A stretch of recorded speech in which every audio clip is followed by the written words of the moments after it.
Thanks, Jeff, for inviting me to speak today. I'm going to really talk to you about the structural underpinnings, if you will, and the conceptual framework of how to just run a business. And I think if you get that basic model intact, you can build hair, you can build almost any segment of your cosmetic business. So you're going to hear more details from my colleagues specifically about other elements of building a practice. I'm going to be talking in a larger framework.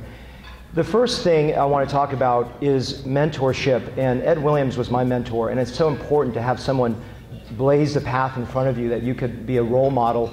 You find a role model. I always say, be a mentor, find a mentor, if you can do that. And so if you have an ability to be a mentor, do so, and find one that can really lead you. I remember my first day as a fellow, I said to him, you know, Ed, I'm a control freak. And he says, you're never going to get anywhere with that. And he's right.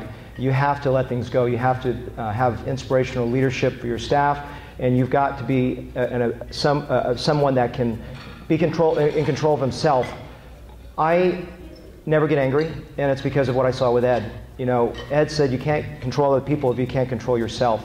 And so it's really, really important to be humble in front of the people that you lead. So the next point here is leadership, and these two books, Leadership Gold and 21 Irrefutable Laws of Leadership by John Maxwell, are amazing. And it's not about managing people, it's about leading them. You don't want to manage people, because if you hire the right people, another great book, by the way, is Who, W-H-O, by Jeff Smart and Randy Street.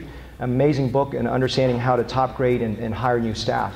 But once you've got those people on the bus, what do you do with them? How do you lead? And these books really give you fundamentals of understanding good leadership. And it's that front desk, who's answering the phone, that really makes a difference. And if you don't treat them right, you don't treat them well, you're not going to have a business to run. It's not about you, it's about everyone around you. So these books are gems. They've changed the way I think and the way that I lead. So it's really, really important to do that. Read these books. And I like what Maxwell says, is that if you are a 6 and you hire an 8, you're not going to ever lead them. They'll leave you. You have to be an 8 to lead a 6. So always work on yourself, and when you grow and become stronger, you will lead better. Another 2 books that I thought were just amazing I want to have you think about is Drive by Daniel Pink. And in this book, the concept of it is really fundamental, that it's not about bonusing people, which you can do, obviously, if that's your model. I'm not here to change it. But when someone picks up the phone and they're being sold, they can feel it. It's about something deeper than that, is what your mission is, and inspiring your staff to know what you do. I always tell them stories about successes we've had, patients' lives we've touched, and I think it's really important to get into that fundamental. And an analogous book to this is Simon Sinek's Start With Why. You know, why do people have Harley Davidson tattoos on their arm? Are they trying to promote the company? No, they believe in it. And they believe in it at what level? Why do I have this extremely expensive iPhone 5 gadget? Is it because of the design? Well, that's a lie I tell myself, but really ultimately it's because I want to be Steve Jobs, Johnny Ive. It's that whole idea of who we want to aspire to be. And so starting with why is getting to the idea of not what you're selling, but why you're selling it. What are you doing in the background? So I really inspire you to try to read these books, because they will change you in a fundamental way. And if you're driving, get an audiobook, because that's wasted time. You know, even you say, well, I'm only going to go to work in 10 minutes or 15 minutes. That's 30 minutes a day. You finish an audiobook once a week instead of just listening to music. So something else is a nice little pearl.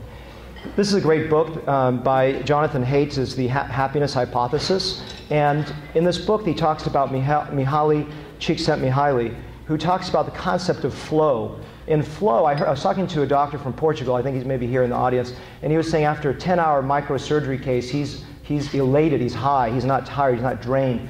It's when you get lost in the moment. And so what I encourage you, if you do incorporate hair into your business, if you're not achieving flow, if you're not in that moment of love, of passion of what you're doing, don't get into it. You know, if you're not loving what you do, then that's a problem, because life is way too short.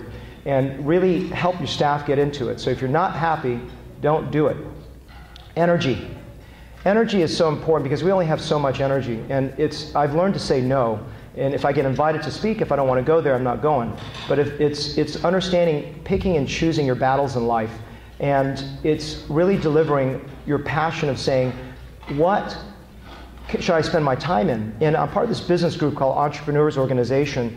And one thing I've learned is I run multiple businesses. And in my multiple businesses, I can't treat any of them like a stepchild. Because a lot of times you'll say, well, I'll just add hair. Well, is it so simple? No, if you don't vest yourself into that profession, if you just throw it on as a menu item, it will never develop, it will never flourish, and you'll never deliver quality. You've got to put the energies in there, and you got to dedicate it. Jim Collins talks about in his book, Built to Last and Good to Great, and Great by Choice, all of them are great, you know, Why the Mighty Fall, is about knowing what to leave on the table. And that's so important. Leave it on the table, and that's what's going to lead to success. Sometimes we get too many opportunities. I come back from these meetings with 50,000 ideas, and I've got to drain through all of those and pick the 2 or 3 that's going to be worth my time and energy. If you're spending till 9 o'clock every night at the office and you're exhausted and drained, you got to look at efficiency and you got to look at energy expenditure. So that stepchild mentality, think about that. Don't put hair as a stepchild if you can. It's not going to work. And along those lines is focus. So when I started hair, my first 2 years, I threw hair as a menu item. I did rhinoplasty, facelifts, fat grafting, and by the way, I did hair. And that really didn't work. I didn't do any cases because you know, the consumer today is too savvy.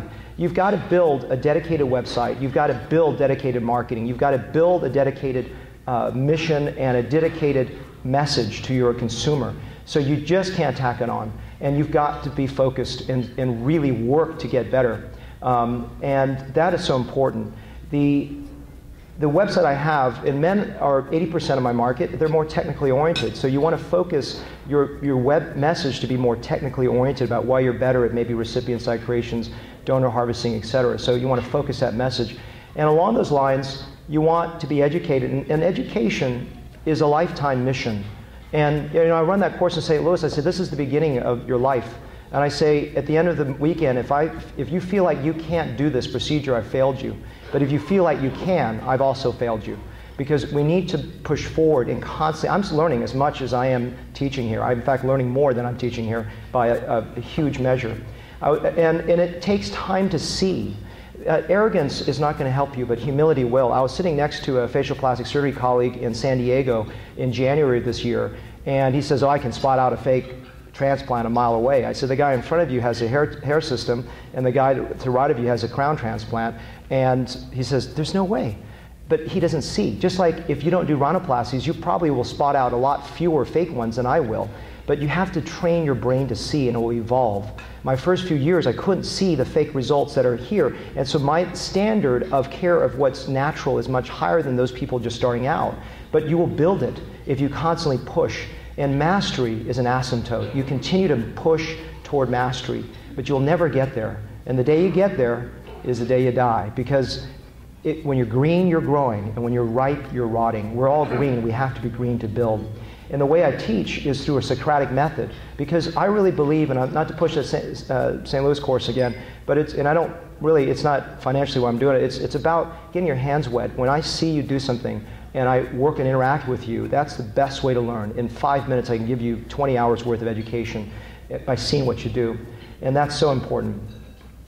Training involves getting your staff up to speed and yourself. I'm a big proponent when you get to the point of taking the board in hair restoration. I think I'm a so much safer surgeon now because I'm not a dermatologist. I didn't understand scarring alopecias. And it's so important to get yourself really grounded in education and getting trained. I think it's important that all your staff go up to a certain level of standard that you hold as well. And training is about going to meetings and constantly going over and over again for your whole lifetime. The other thing that's important is what's your unique selling proposition, your USP? Why are you different? If you don't know, don't enter it. You know, the things that I say, I do 1 case a day. It's a boutique environment. I'm an artist. I did all my medical illustrations for my books, except for my hair book. And I've done, you know, all my paintings, the logo designs. So that's how my patients understand who I am. I give level 2 conscious sedation. I target, you know, females, etc. So my point of this is find out what your USP is and develop it. And it's important that you do that for your long-term success. I encourage all of you to come to St. Louis if you can. It's in mid-November. It's a really amazing course because of the degree of hands-on component that you get. I'm really proud of it, and it's about a month away. I want to leave you with a quote. you've got to find what you love. Your work is going to fill a large part of your life. And the only way to be truly satisfied is to do what you believe is great work. And the only way to do great work is to love what you do. If you haven't found it yet, keep looking. Don't settle. Thank you.